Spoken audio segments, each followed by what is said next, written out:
So for this next session, I'm delighted to have a great panel of speakers to introduce to you, including Linda Murray from Scottish Enterprise, Lorna Gregson MacLeod from Highlands and Islands Enterprise, and Chris Brodie from Skills Development Scotland. Now, I'll need to introduce each of these in turn, but to start off, I really am delighted to welcome Professor Graham Roy, who's Head of Economics and Director at the Fraser of Allender Institute, an expert and well-kent face in economic development circles. Graham has worked previously in the Scottish Government as a Senior Economic Advisor and Head of the First Minister's Policy Unit. He's a member of various public and private sector committees and advisory boards, and among a range of other senior roles, jointly leads the Economic Futures Initiative for Applied Economics in Scotland. Graham's going to set the context for what lies ahead for us and the likely key impacts and opportunities of Brexit for the Scottish economy, as well as giving an overview of the policy implications for economic development in Scotland. So that's the introduction. So I think we're ready to go. Over to you, Graham. Great. Thank you very much. And yeah, thank you very much for the opportunity to come along and speak with you all today. And I've just got a couple of pictures just to show you, just to frame my conversation, because I am conscious that staring at my face for 10 minutes on Zoom is probably not good for anybody's well-being. So this can at least disguise some of that. And I should just say thank you very much to EDAS for saying in your remarks today, Graham, can you also talk about the opportunities from Brexit? So I've been racking my brains, so I have come up with something. So it'll be useful to talk about those and where we go next. But I think the topic of this is Brexit final countdown, and I think it's really important now to start to think about where we are and where we're heading next in all of this. So as we know, the post-Brexit transition period ends on the 31st of December, and Brexit really matters for our economy. And this is a chart that we've been showing everybody since the referendum was announced and the decision to leave the EU back in 2016, just how important the EU is to the Scottish economy. So this chart just simply shows Scottish exports to our key markets. And we export more to the European Union than we do to North America, South America, the Middle East, Australia, and Africa combined. So this really matters for the Scottish economy. But we know that no matter what happens now between deal or no deal, and I'll come on to explain the differences between that, things will change at the end of December. So we know that the UK government, even with a deal, is not looking to remain part of the customs union. So we will have customs controls between the UK and Europe from the end of this year. Now, the way that's going to be staggered through, the full effects of that are not going to come in for 6 months, because the UK government decided to delay the rollout of customs until, as a result of COVID, until 1st of July. But customs will exist between the UK and the European Union. And that matters for a whole variety of different sectors. It particularly matters for sectors that rely on just-in-time supply chains. And that will kick in at the end of this year. Crucially as well, and actually this is where it gets quite complicated, but there will be customs between the GB and into Northern Ireland from the 1st of January, because of the Northern Ireland Protocol that keeps Northern Ireland closely aligned to the Republic of Ireland as part of the agreement, the withdrawal agreement. And that means that there will be some form, yet to be fully bottomed out, but some form of customs controls between anybody selling a product in Scotland and trying to, or making a product in Scotland and selling it into Northern Ireland. Immigration will change from the 1st of January. So immediately, the 1st of January, the new immigration system for the UK will come in. So the whole points-based system will be implemented. Existing EU nationals, provided they're in before the end of the transition period, will be able to remain, and as long as they can start to apply for settled status, but that will also kick in from 2021. And one of the implications of all of this is that supply chains and prices will change, and we will see that pretty quickly early on in 2021 as people trying to unpick what's going to happen from all of this. Of course, what really matters is, can we get a deal in the next few weeks? And can we get a deal that is going to be manageable for us? So the obvious thing is one option is we don't get a deal, and the UK government can't agree with the European Union about what a deal could look like. Now, if that happens, then the UK will default to what's called WTO trading arrangements. And essentially what that means is that the UK will become a third country with no formal trading relationship with the European Union, and immediately will be subject to tariffs and non-tariff barriers on any trade going into the European Union. Now, for most sectors, tariffs are relatively small, so it will be a relatively small hit to them. But if you've got tight margins, then these tariffs will be significant, and particularly in agricultural products and things like that, these tariffs are significant and will have an impact. This chart here on the right-hand side is a bit complicated, but this is from the OBR last week, and it just shows you the relative hit that they think would happen to the UK economy in the event of a no-deal outcome. Now, they're talking about like a 2% hit to our economy in 2022. This is on top of the 10% hit to our economy that's happening this year. So it just shows you the scale of the COVID shock, but also this is actually going to make it worse if this was to happen, Now, of course, there's variations on what a no deal might look like. So it seems at least potentially, and to an extent, unlikely we'll walk away with nothing. So there could be bespoke deals in particular areas, particularly around key areas in health and policing, etc., to support security. But the core bits of the economic bit could end up with no deal. If there is a deal, then interestingly, success of securing a deal will not actually look that different from no deal in many ways. The really only difference will be things around tariffs, etc. But the key things that matter to many sectors in the Scottish economy around customs, around non-tariff barriers, around immigration, these will not change even if there is a deal over the next few weeks. So this is very different from where we thought things were going to be back in January last year, and very different from where we thought they were going to be back in 2016. So what might happen next, and where do we prepare, and how can policymakers prepare, how can businesses prepare, and where are the potential opportunities in all of this? Can't understress this enough, or overstress this enough, the importance of preparing for the transition. So this is happening in a few months' time. So businesses really need to get aware of what's going to happen to their employer, to their employees, to their supply chains, to their customers, to trading with not just with the EU, but also into Northern Ireland. This will happen, and companies need to be prepared. One part of that is identifying the challenges, so how this is going to actually impact on their day-to-day business and what responsive action you can do. And of course, this is all coming in the middle of COVID. So how potentially are these going to be intertwined with the challenges that we're facing under COVID? Because this is going to be rolling out still where we've got the effects of the virus still having a devastating effect in our economy. But what potentially are opportunities, or what are the potential ways of doing things differently? And I know that some of my people who follow me will touch on some of these in a bit more detail. I mean, broadly speaking, most people would see that Brexit's a challenge. Where there are opportunities in all of this, I think there's probably 5 kind of key things to stress. So first of all, our economy is remarkably resilient. Yes, Brexit will be a headwind. Yes, Brexit will be a challenge. But the core foundations of the Scottish and UK economy will still remain strong, and it's an important thing to focus on, and to focus on business resilience there. Of course, those arguing in favour of Brexit will point to possible trade deals.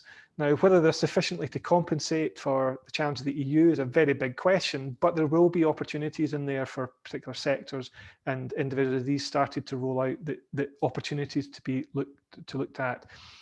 Import substitution. So this is where essentially, if everyone's going to face challenges around trade, are there opportunities for individual businesses to look at where they can gain market share as a result of that? So if I'm somebody buying in a supply chain and my seller is in Europe and it's now more expensive for me to buy from them, can domestic suppliers look for opportunities to take advantage of that? And that's not just in final products, but also through supply chains. So for companies as well, thinking about where people they're dealing with were going to face supply chain disruption, that's where there's opportunities for some firms to think about how they can solve these problems for companies and to try and address some of the challenges. And change and adversity always brings opportunities to do things differently. So we've seen that with COVID, the significant challenges that we face and the rise in digital technologies. So individual businesses looking for opportunities where change and adversity is going to hit, to think about is this an opportunity to look again at your business model, to look at your strategy, to look at the markets you're operating in, to look at how you're valuing people, about where you're recruiting from, about how you're investing in training and skills. With any adversity, with any change, becomes that as a chance to do that. Where might policy go? And I'll just throw some curveballs for my speakers who come after next. Big questions around the future direction of UK economic policy. So one of the things we were told with Brexit is that there'd be an opportunity to take back control. What does that mean? We might start to find out in 2021 about what taking back control means and what the limits are in taking back control. Big questions around the internal market. So you'll probably be aware of the stooshy that's going on at the moment about the implications of the internal market and the challenges, particularly for devolved policy making, that could potentially be undermined and overruled by policy decisions taken elsewhere in the UK. So some really big challenges in unraveling all of that. The mythical shared prosperity fund that we've heard so much about, but very little detail. At some point through 2021, we're going to start to see that beginning to roll out. Is it going to be something that the Scottish Government are pushing, which is very much a local solution? So regional partnerships receiving the money and working with the agencies to deliver that? Or is it going to be something which is more directed from the UK government with a big flag on it, which is a project that they're investing in different parts of the UK? And then, crucially, what's the domestic policy implications of all of this? So we have a budget in Scotland at the end of January, which is still hugely uncertain about the impacts of COVID, but also Brexit.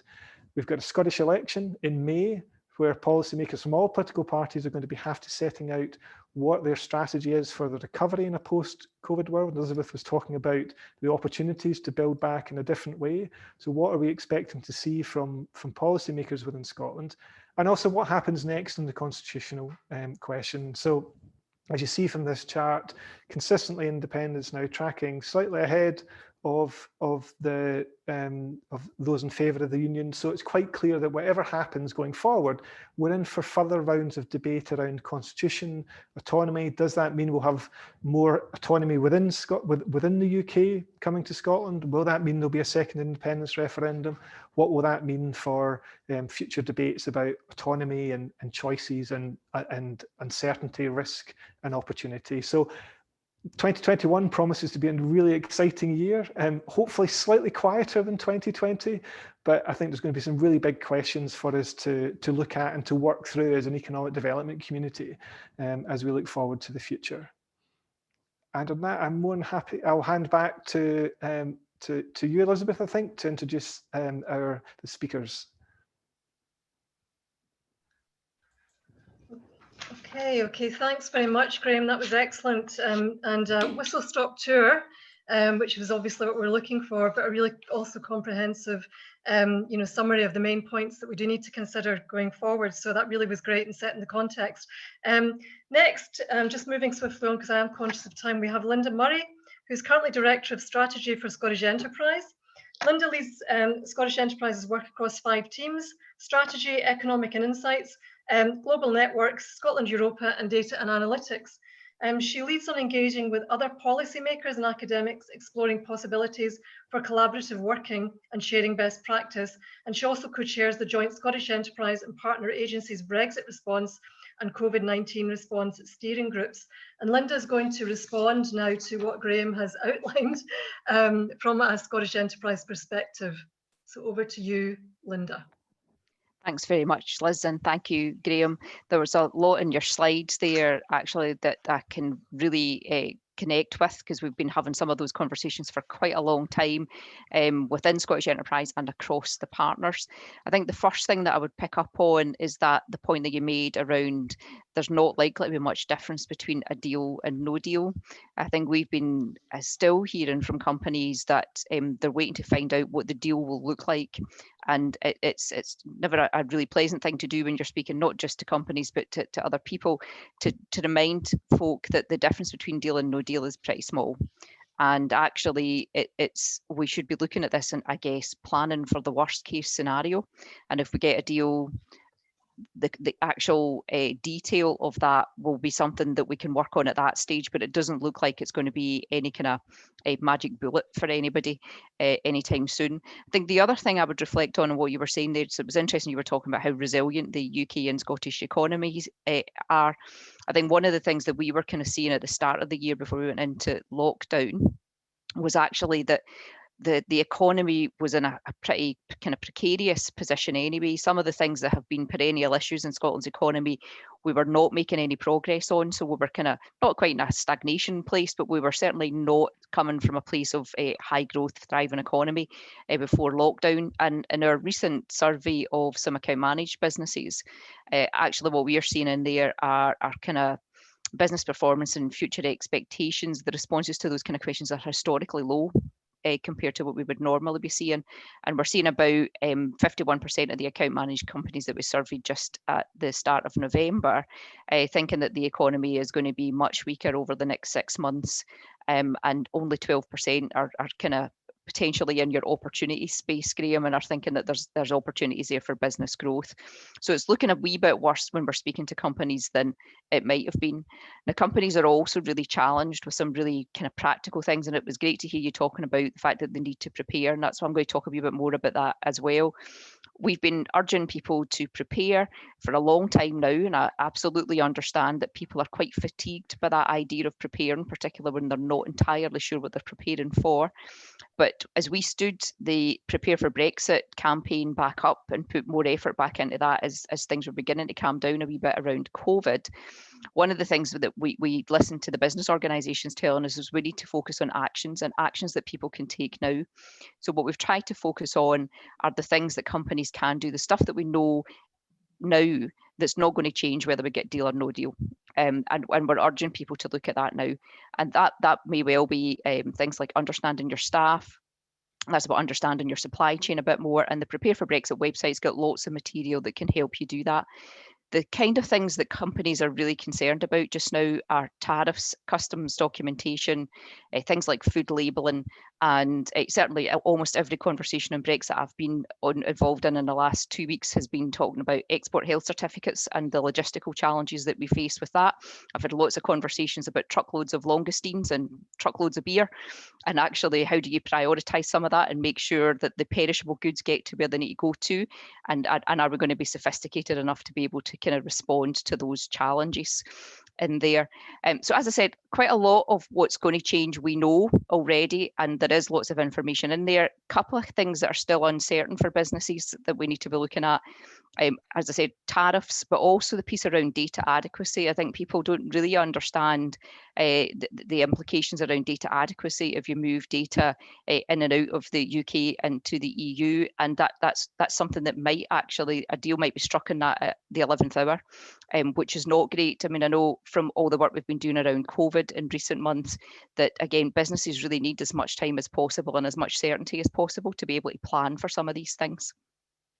I think a couple of other things I would maybe pick up on. I was just on some calls this morning with some colleagues internationally, and I think two things there for me. There's something about the importance of networks as we look to the future, and that's networks of businesses, but also the networks that we already have between organisations, institutions and academic institutions, and totally maximising the benefits that we have around things like Scotland Europa and the Global Scot Network. And so there's something in there about if Scotland wants to be in a position where it is seen to be more like Europe and perhaps less like the rest of the UK, we absolutely need to make full use of those networks as much as we possibly can.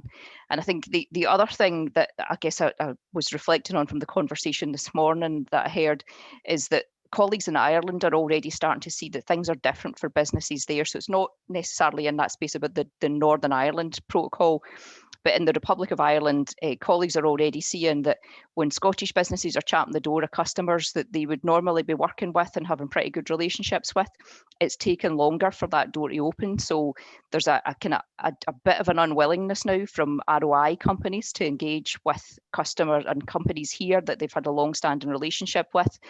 And we're also seeing that we're talking much more foreign direct investment, early stage inquiries about opening up in the Republic of Ireland so that they've still got a base in Europe. So just a kind of couple of things that were very current from this morning. I'm conscious that I'm running out of time, so I'm going to try and move into that space about the opportunities piece that Graham also touched on. I think while people will tend to focus very much on the challenges that we face here, those challenges do present opportunities for us. We saw that during the early stages of COVID. That change in adversity piece that Graham mentioned absolutely drives invention and makes us all look at how can we do things more effectively, more efficiently, in a much more streamlined manner. We are already seeing businesses thinking about where might they diversify if they are exporters, how they might capitalise on some of the opportunities around substitution. And also thinking about who they might employ. Again, on that call this morning with some international colleagues, I heard about a tech company in Scotland advertising some well-paid, high-skilled jobs, and every single applicant was an EU national. There were no individuals from Scotland applying for the job. So there's definitely, I know Chris is going to touch on the labour market, but there's definitely something in there that we also want to look at, just about how do we connect job opportunities up more with the people who've got the skills and need those jobs. I think longer term, we should remain confident that we are a globally competitive nation. We've got some really brilliant companies who do fantastic things. And as I said earlier, that piece around the networks that we already have, how can we maintain those networks and build on those that will help us maintain a kind of world-class position as a business location where people would want to invest in the medium to longer term. And apologies, I've run over, Liz. No, am I off mute? Yes, I'm off mute. Not at all, Linda. Thank you. That was really excellent. Well, let's just be perfectly honest here. Life is not going to get any simpler anytime soon, is it? I mean, clearly you're right at the chalk face and dealing with this from a business perspective. I want to move swiftly on now, because I am conscious of time, though, to Lorna Gregson-MacLeod, who's Head of Planning and Partnerships with Highlands and Islands Enterprise. And Lorna's worked in economic development for over 25 years, and she's currently Head of Planning and Partnerships for Highlands and Islands Enterprise. I would just want to move straight on. I could say more about your impressive history here, Lorna, but if you don't mind, I'll move straight on to enable you to give a response from a rurals and islands perspective on the issues around Brexit. Sure, thank you. Yes, that regional perspective and island perspective, hopefully, and a few responses for Graham's point. It's fair to say Brexit was the major risk before the pandemic hit us earlier this year, and that's from a number of perspectives. Firstly, we've got some major reliance on migrant labour. 41% of our small businesses in our region had at least one migrant worker when FSB surveyed 1 year after the referendum. That was compared to 21% in the UK and 25% in Scotland. And that is more keenly felt in sectors such as tourism and hospitality and food and drink. And these are also the dominant sectors in some of our more fragile areas, such as our islands, our coastal communities and our remote mainland. And therefore, you can see that perfect storm arriving with the fact that these are the same sectors that are most disproportionately affected by COVID. So EU migrant labour is really critical to our economy in terms of our economic growth and our aspirations and to our communities. And this presents us with a dilemma,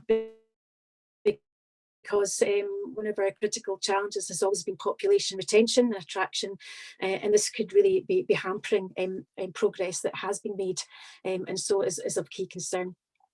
And Graham picked up, and yourself has picked up on the social impact of COVID and the social impact of Brexit, another key area that we would like to keep a close eye on.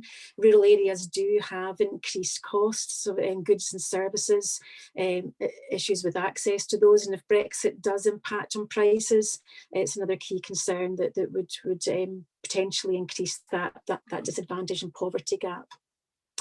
We've been tracking business perspectives on Brexit for some time through our business panel, and the business panel that we've just going to publish in the next few days had some interesting changes in our portfolio there. That's 1,000 businesses that are surveyed, and we've seen a change in those perceiving Brexit as a risk, rising from 66% at the start of this year to up to 75%, and that's more keenly felt in the food and drink sector, and as you'd expect, those internationally trading. But Picking up on Graham's point on constitutional change, there was actually a higher number that are perceiving Scotland's relationship with the rest of the UK as a key risk to their business. So that's sitting at 79%. So constitutional change is a significant risk to businesses. But our businesses are actually showing a pretty good level of confidence in their ability to remain competitive in their current markets. 88% saying that is the case. Not so confident in accessing new markets. That's sitting at just half of the business. And 38% of those trading in the EU think they will see a loss in their sales going into next year, with 19% positively seeing opportunities for an increase. And I think picking up the point that Linda was making on preparedness, they seem to be pretty well prepared in terms of supply chains, in terms of logistics, routes to market, less so in terms of intellectual property rights on goods and custom procedures. So a bit of a change there. But as we've entered into 2021, I think it's really important that we recognise that our businesses are severely cash constrained. Their ability to adapt and respond to the challenges that Brexit will bring will be challenging.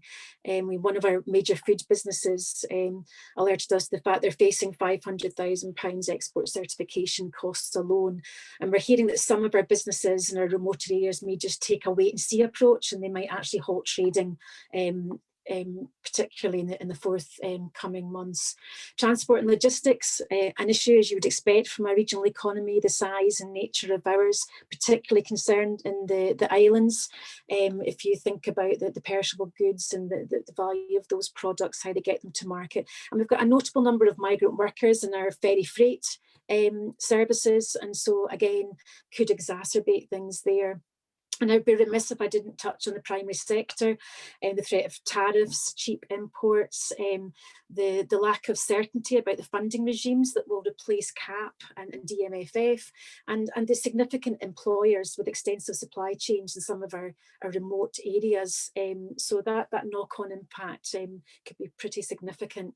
And picking up EU funding and Graham's point, it's played a fundamental role in the regional development of Highlands and Islands, and the University of the Highlands and Islands, significant investment to create it in the 90s and the noughties, the business and community infrastructure, access to innovation and R&D and collaboration has all been vital. So clarity of that, access to multi-annual programme-based funding is critical. I would have to say the announcements last week gave me some sort of hope of opportunity there. If there is a move for the UK government to use that fund for infrastructure that the EU had moved away from in the last 7 years, I think for our region that's a significant opportunity, because they did mention housing, etc., which was a no-go area for a long time, yet is going to be fundamental for economic recovery. So that perfect storm, COVID and Brexit, impacting on the sectors and some of our most fragile communities disproportionately is of key concern. Many opportunities out there, but planning for them when you're unclear about the conditions you're operating with is really difficult. And that final positive point that both Linda and Graham have mentioned, you know, the only positive I can think of from this pandemic is the level of resilience that our businesses have ended up building. I don't think they would have built them in the way that they have and to the extent that they have. So moving to digital e-commerce, the domestic market, the collaboration in our islands has been phenomenal, especially across the likes of the food and drink sector, the innovation. Homeworking will bring us population opportunities in the region, and they are providing really good, strong foundations for recovery and for weathering the storm, I think, that might not have happened otherwise.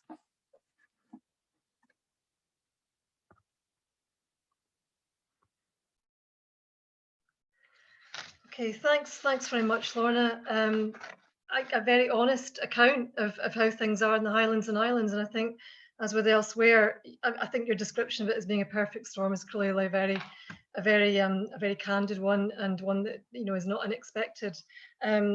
The opportunities going forward are hard to see at this stage, but you know, we have to hope that they will come in time, if we can just get through the next period. Finally, we have Chris Brodie, who's Head of Skills and Planning Sector Development with Skills Development Scotland, and of course, newly appointed Director with EDAS. So Chris leads a team of more than 40 staff who are responsible for developing a robust, industry-informed evidence base to shape the skill system in Scotland.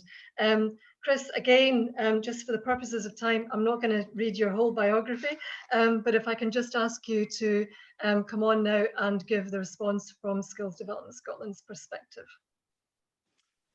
Thanks, Liz, and I'm wishing I hadn't sent through that 15-page biography now. I kind of smiled when I saw the title of today's session, Brexit, the Final Countdown. It kind of feels like we've been here before in terms of final countdowns, and I think the reality is, we've been planning for Brexit for the last 4 years, and in doing so, Linda referenced the work of the COVID Response Steering Group. The national agencies have been working closely together, closely with government and also with the OSIA to understand what the implications of Brexit are likely to be for the economy and the labour market. I'm not going to major on the economic implications. I think Graham, Linda and Lorna have covered that expertly. What I wanted to talk about was the implications or the potential implications for the labour market. And I want to wind us back 18 months to our kind of planning for Brexit implications for the labour market pre-COVID. And at that time, we focused on 4 issues. Our planning assumption was that there was going to be no deal because that was the worst case scenario we could envisage at that time. We imagined that what Brexit would bring would be a recession. That recession would create a labour market shock. And ironically, we'd also see at the same time skills shortages from the end of freedom of movement. And we spent a lot of time thinking about the sorts of measures we might need to deploy to support the labour market. So we looked at a significant upscaling of the redundancy offer, how we could bring additional support into place for young people in a challenging labour market, whether that was through expanding apprenticeships at college places or university places. We looked a lot around transition training, and we kind of developed models for moving people from the sectors that were hungry for the sectors that were having an economic impact into those sectors where they might have been hungry for people with skills. And we also looked a lot at the issue around talent attraction and retention. So that's where our thinking was kind of 18 months ago. The situation post-COVID, and I don't know if I'm allowed to say post-COVID yet, it feels like we're still in the middle of it. It's in many ways different, but in some ways it's very similar. So the recession and indeed the labour market shock are already here. Graham highlighted, a 10% fall in GDP across the Scottish economy this year. And while unemployment hasn't risen as fast or as steeply as we'd feared it might do in the summer, OSIA, the Office for the OBR, are still forecasting that we could see unemployment of up to 7.5% by the middle of next year. And that's before you take into account the kind of impact of Brexit. And I'm not in any way meaning to be complacent at all, but I think, it struck me more than once this year that the planning that we did around Brexit actually stood us in good stead when the COVID shock emerged. So a number of those measures that I highlighted, we talked about, we've actually put in place, and indeed we've added to it in the shape of Sandy Begbie's Young Persons Guarantee, government putting additional resources into Flexible Workforce Development Fund and additional resources into skills and training. So I think ironically, Brexit, the false dawn of Brexit 2 years ago was probably good planning in terms of the issues that we're facing in relation to COVID. Looking ahead, though, I think there's 5 issues I'm going to work through very quickly that I think we need to be thinking about in relation to skills in the labour market. And Graham described Brexit as a further shock on the economy, and I've heard others describe it as a damper on the economy. I've got to be honest, it just feels like so much more than that. And I think potentially it's the third once-in-a-generation event the economy's had in only 12 years, the financial crisis, the pandemic, Brexit. And I think all of these things in the long term have got the potential to have scarring effects on the economy and jobs and on young people's career prospects. To cheer you up thoroughly and get right into the Christmas mood, Brexit is not the only shock that's going to impact on the economy and the labour market over the next 12 to 24 months. We're already seeing massive structural changes in the retail sector. We've got the impact of automation working through the economy. Lorna's referenced some of the positive benefits of working from home. We've also got the challenge of the climate emergency to be wrestling with. And the point I make is that each of these things is in themselves, on their own, pretty complex. but that compound effect on how it's going to play out in the economy and the labour market, it is really hard to predict. The third point kind of follows on from that. And I think in a period of turmoil, we need to be thinking hard about where we place our investment in skills. And I think we need a much greater focus on upskilling and reskilling as a central part of what we do in the skills system. And that may mean making some difficult choices away from currently where we place our investment. And people who've heard me talk on this subject before, I've said, I think as a country, we probably spend too much of our effort on labour market entry and much less of our effort on upskilling people and reskilling people. And I think that's going to be really important in a period of change and turmoil. Lorna highlighted this and Linda highlighted it as well. Skill shortages are still going to be with us. They're a persistent kind of feature of the labour market. Brexit has got the potential of actually exacerbating some of those, particularly in rural areas. Also presents an opportunity, I think, in terms of connecting people who will unfortunately lose their jobs as a result of COVID. How do we get them back into work and get them skilled into those areas where we know there are skill shortages? And the final point I would say is just absolutely to agree with the points that Linda and Lorna made about the importance of talent attraction. Scotland is still going to be hungry for talent, whether that is in the digital economy, whether it is in whether it's in relation to kind of emerging green jobs. And I think we're going to need to have a much more coherent approach as a country about how we go after international talent, sell Scotland as a place to live and work and have a great lifestyle, but critically make sure that that filters out to the whole of Scotland. So it's about bringing people into the Highlands and Islands and also into the south of Scotland. So I'll kind of pause there. Hopefully I've not overrun too much, but I'll stop there and hand back to you, Liz.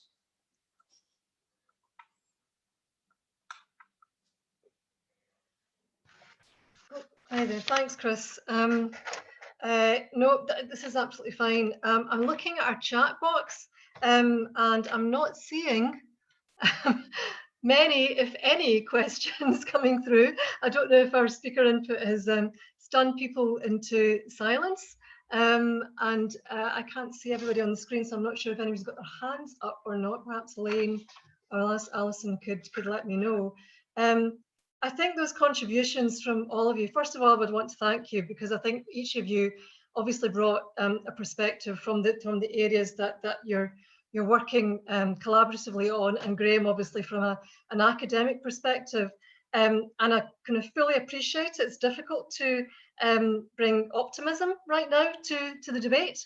I suppose going forward, you know, can I maybe just ask panel members about whether you do think, because you're clearly in the thick of just dealing with what the impact of this is likely to be from a strategic perspective, from an operational perspective, and looking forward from a policy perspective. You know, you're in the thick of that and dealing with the immediate. Do you think there is an opportunity for us to seriously reimagine and reinvent how our society and economy looks like going forward as a result of all of this that's happening right now? Or are we literally just, like to an extent, like rabbits in the headlights, just having to deal with wave after wave of what's coming at us? I don't know who wants to answer that first. I'll maybe jump in if that's okay. So just in that space about do we see that there's something else that we can look towards more positively? I think yes. I think in the kind of early stages of COVID-19 and thinking about Brexit, I heard lots of conversations happening about all that well-being stuff, all of that inclusive growth. We'll not be thinking about any of that. This will just be about pure growth and nothing else. And I've got to say, when we looked at the work we were doing around the inward investment plan that was recently launched, quite a lot of those conversations happened then.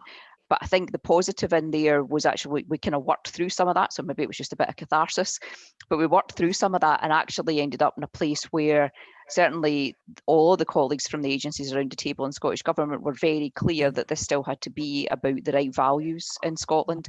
So I think it's not going to be easy for us to keep focused on that longer term opportunity about reshaping what Scotland looks and feels like as an economy and as a society.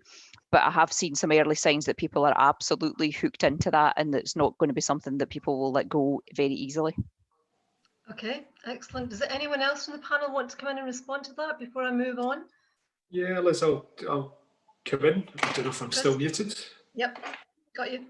So I think it's a great question. You know, are we caught in the headlights, or are we going to take this opportunity to kind of respond and remake Scotland? I don't think we've got a choice other than to do it. And Graham I thought was hinting at it and saying, 2020 has been a challenging year, but 2021 is going to be exciting. I don't think the pace of change in the global economy, the Scottish economy, is going to lessen up. I think the climate emergency, government will publish its climate change update, its climate change plan later on this year. That will set out a really strong direction for investment in terms of the decarbonisation of the economy. And I think that in itself will present opportunities. I think the other thing that COVID has done, I think, is it's actually driven forward at pace some changes that we always knew were likely to come. I think we're going to see, I talked about this at the last EDAS conversation. I think we're beginning to witness the expedited death of city centre high street retail as we know it. I think the role that city centres have played in terms of economic growth is likely to change. So I don't have the answers to how we address all of these things, but one thing I'm certain about is that we can't allow ourselves just to be overrun by what I think is going to be an increasing pace of change over the next 5-10 years and beyond. Okay, all right, thanks for that, Chris. I'm noticing, I don't know if you, the panel members, can see this on the chat, but we're getting some questions and comments through now. So let's see, if we look at, I think Charlie Woods is asking, this is for Graham. How do you view the relative importance of tariff and non-tariff barriers, Graham? Did you see that one? Yeah, so I've just answered a wee bit in the chat. So it depends on the sector, but it's non-tariff barriers that are so crucial in all of this because it impacts on all aspects of day-to-day activities. The EU has relatively low tariffs elsewhere, so that's not to say they're not important, but it's the non-tariff barriers. So it's your ability to, as Linda was saying, it's your ability to qualify for, health and safety regulations, your ability to be able to sell your product into other countries. They are the things which are absolutely crucial in all of that, particularly if you're caught up in an integrated supply chain. Okay, and I think this is more a comment. Sorry, I need to take my glass over this. I think from Barry Honeyman, who's saying, I work in cross-border financial services. I'm unable to fully understand the implications of all the current market pressures. I need to remain nimble and responsive and hope for some clarity soon. Does anybody have a comment on that, or is that just really an observation? Anybody want to respond? I don't suppose there is much clarity right now. Okay. Let's see. Well, the joys of doing this, the joys of doing this on Zoom. Okay, so yeah, so we can see one from David Gurley, who's saying there's an urgent need for clarity on what will follow European structural investment funds, including LEADER. I'm seeing projects losing momentum, staff are leaving, and infrastructure will be lost. The ability to deliver at local level will also be lost. Board members and volunteers will be difficult to bring on again at short notice. I can appreciate that from a third sector perspective. Will a speedy decision be made by the Scottish Government to keep structures alive until the UK Shared Prosperity Fund is in place? Good question, David. Does anybody want to come in on that one? What's your sense of that? Is that Lorna? I think Lorna's coming in. Yeah, I think the sense is the Scottish Government is trying to maintain the structures whilst thinking to post the post-current programme situation. I think there is momentum issues across the cross-border and like Interreg and our collaborative approach with other countries. I think those relationships are going to get tricky. How far they can retain that momentum, and the UK government has already said it's not wanting to commit to those programmes in the future as part of the deal is going to be difficult. We're already being frozen out of some forums that we were very active in that are dealing with Northern and Arctic engagement, which is really important for the Scottish Government. So I think they're doing their best to keep what's there alive, but I think it's really tricky, and I think it's particularly tricky for LEADER because that's an area that's not been clarified how the LEADER approach would be built into any Shared Prosperity Fund approaches in the future. Okay, I'm just going to move up, sorry, because I think I've missed one as well, and it's one from, I'm not sure if I'm saying your name correctly, ASA, would that be right? Where are we? Sorry. Trying to find it. Yeah, from ASA CNAR. Some research shows that leadership skills of UK managers are not established at the level it should be. So should upskilling and reskilling include the developing or improving the leadership skills at the business level in Scotland? I think that's probably one for you, Chris. Yeah, and I'll maybe bring Linda in as well. I know Linda was a lot in this space as well. I mean, I think the short answer is yes. Of course, leadership management skills are important. Well-led companies tend to perform better. I think the point I was making was a broader one. So we invest about £1.8 billion in post-16 education skills. And if you look at where that investment goes, I think most of that investment is directed towards labour market entry, 16 to 24-year-olds. And I think there's a danger that the skills system is a bit of an oil tanker that takes a while to turn around, that what we're continuing to do is invest in the challenges and the problems of 2010 and 2012. And the point I'm making is that if the economy is going to change rapidly and skills is a derived demand from how the economy changes, we're going to have to think about how we help people upskill right throughout their careers. And at any time we've tried to introduce that notion into the skill system, you come up against the barrier of inertia. And you're not going to be able to just simply introduce more money continually to do new things. So I think there's a debate that needs to be had in Scotland about where we balance our investment in skills over the long run. Okay, and Linda, were you wanting to come on that, or just very briefly? So this is one of those perennial issues that I talked about that we faced in Scotland's economy for a really long time. Just about the level of skill, I guess, in management and leadership in Scotland's businesses. But it's about, I guess, understanding much more about what goes on inside a workplace, and thinking about the workplace as a whole workplace, and not necessarily just as Chris was saying there, that focus on entry into the labour market. We have to understand about most people in work will be in work for a while longer if they're fortunate enough to stay in a job. And again, it's in that same space for me, as I mentioned earlier. We've seen lots of people change over the course of the last few months because they've had to. And I think it's in that space of kind of saying some things that people thought we would never be able to do inside the workplace or in an economy, we have done it. And we've shown that we can make that happen at pace. And maybe sometimes it feels like we're flying by the seat of our pants, but people get there in the end. And I think that understanding more about the nature of work and the components that make up, I guess, good work will be one of the things that we really need to hold on to in future. Okay, all right, thank you. There's another one I want to squeeze in here from, now I'm not sure who this is, but it's Langton Lad. So just saying, great overview, so that's good. Is there any indication as to how many Scottish businesses have taken the appropriate steps to be able to trade easily with the EU, Northern Ireland, EEA countries as well after the 31st of December, and how many have still to do so? So I don't know who would like to come back with response on that, or who feels able to give a response? Graham might have some numbers, but Graham, do you want to go first? Yeah, so we were tracking this before the pandemic, and what we did see was quite an acceleration in firms that were preparing for Brexit. And when this first happened, about when we started looking about 18 months ago, some of the numbers were really quite scary, like 70-75% of firms not having done any preparations. That increased a lot in the run up to the start to the actual kind of Brexit point at the end of last year, or at the end of January.